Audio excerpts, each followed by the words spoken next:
Building Bikes is back for 2025, and we're working hard on some new versions of the Spade, but until then we're going to continue testing with the version 3 full CNC frame.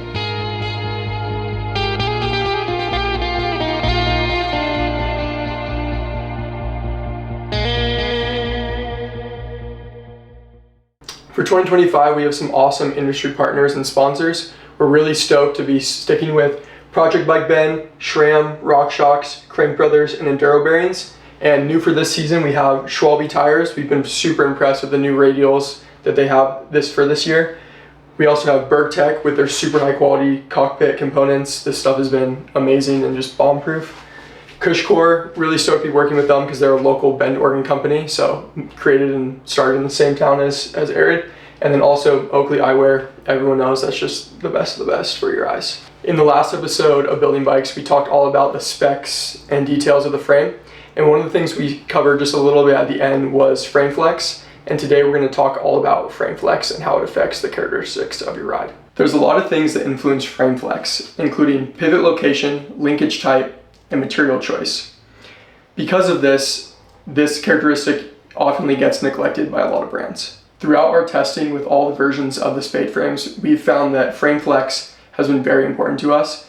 And because of that, we're working very hard to engineer the amount of frame flex and location of frame flex to get the exact ride characteristics and feeling that we want. With the V3 prototype Spade, the seat stay has interchangeable bridges. So in the bike currently, there's a 3mm thick, we have a 5mm thick, and a 7mm thick. Along with that, we can also just remove the bridge entirely, giving us 4 different options to play with the characteristics of the rear triangle flex. Why would you want a bike to flex? With too little frame flex, the bike might feel like a noodle or weak, and with too much, it might feel overly stiff and harsh. The right amount of frame flex will let the bike track in awkward rock gardens or corners where you're getting that side-to-side motion, because a shock is only designed to work in a perfectly straight line in the y-axis of the bike, so with the wheel going up and down.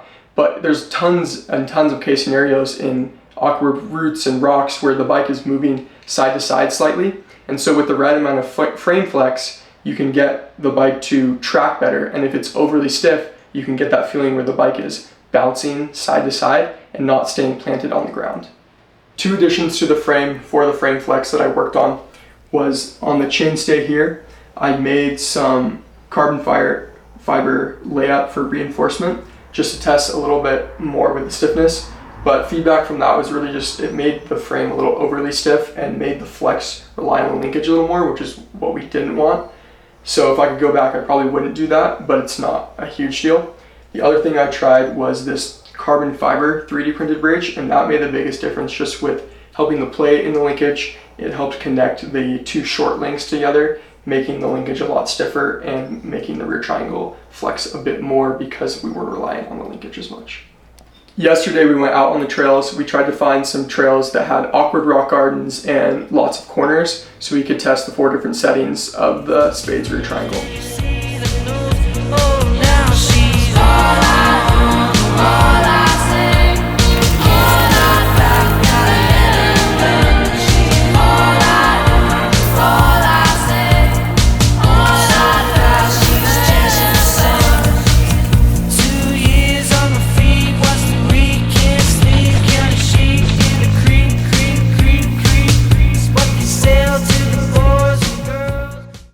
We started with the 5mm bridge, which is kind of the default right in between the 3 and the 7.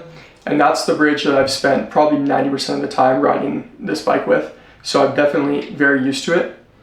I kind of expected it to be my favorite because of that. But after testing all 4 settings, my favorite setting was the 3mm bridge, which is the thinnest one besides just removing it entirely. So starting with the 5, this one felt, just plain and basic compared to the rest. It's very average. It's the middle one. It doesn't really it's not overly stiff, it's not overly flexy, but I just found it to be a little bit harsher than the 3mm, which was my favorite. I just like the way that this one let the rear triangle flex. We should also note that CNC alloy is slightly thicker than a welded frame, so because of that it is a little overly stiff compared to most production bikes that are made in carbon or welded alloy. And because of that, I think this kind of helped it feel closer to home on many production bikes that I've ridden, but I just like the way it let the rear triangle flex. The 7mm bridge, the stiffest, thickest one, just made the bike feel a little too harsh on those awkward rock gardens. It also just kind of put more pressure on the linkage, which we have a very complex linkage with our 6-bar orbit bar design. So that was my least favorite. And then removing the bridge entirely, it kind of just made the bike feel like a noodle. It was a little bit too much flex, but I also think that this layout without a bridge could be good for different versions of this linkage, where the pivots aren't so close together at the bottom. They're a little more spread out, and the flex, the pressure is kind of spread out more evenly up on the pivots. Two characteristics that we're continuing to work on a lot are something called wag and roll. We went over this a little bit in our last video. We had a lot more questions and a lot of confusion over it still. Shout out to Ryan Burney for his great Vital article about the differences and importance of wag versus roll. Wag is the rear wheel moving in a similar direction to the way that the front wheel moves, or if you think of like maybe a dog wagging its tail. Roll is the rear wheel rolling in the one dimension that the wheel doesn't actually roll. So it's kind of a twisting motion. So this bike was designed to have more wag, and that's why it has a thicker seat stay and a thinner chain stay. We've kind of, over our testing period, found that wag is not what we want, and we want more roll. And that's, a lot of that is dependent on our linkage type, but also just our personal preference. We found that wag kind of has a little more influence, and you feel it a little more in the front triangle, where it makes the bottom bracket feel a little wobblier and just the rear wheel feel a little too independent from the front triangle.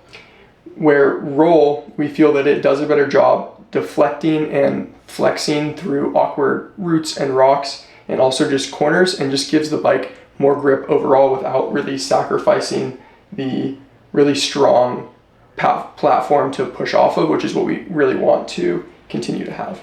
For our future iterations of the frame, we're working on some different shapes, mainly with the seat stay and chain stay. They're going to influence more roll and less wag, so we can get the exact frame flex we want.